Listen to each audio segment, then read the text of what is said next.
تبوح الرواية بأصل الحكاية بأني سأمضي الزمان الجميل أفتش عنك وأهفو إليك، وأكتب أشعار عمرا طويلا أسيرا لديك، وأمضي زماني كطفل بريء ينادي عليك،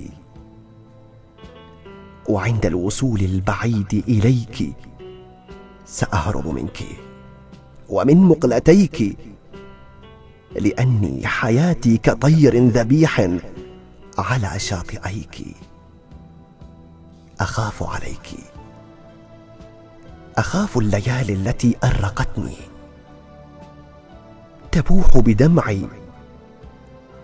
تبوح بدمعي على شاطئيك، وينزف عمري دماء الحنين لشوقي إليك وطول السفر. وأنت الصباح بما يحتويه، وأخشى جروحي تعكر ضوءا، وكم أوجعتني ليالي السهر. فإني ومهما أراه أمامي وذاب بقلبي فلن أستطيع بلوغ القمر.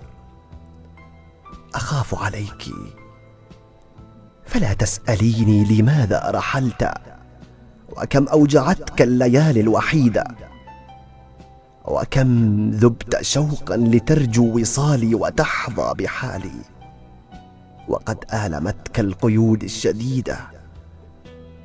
فإني وإن غبت عن مقلتيك ستبقي ببالي كأحلى قصيدة.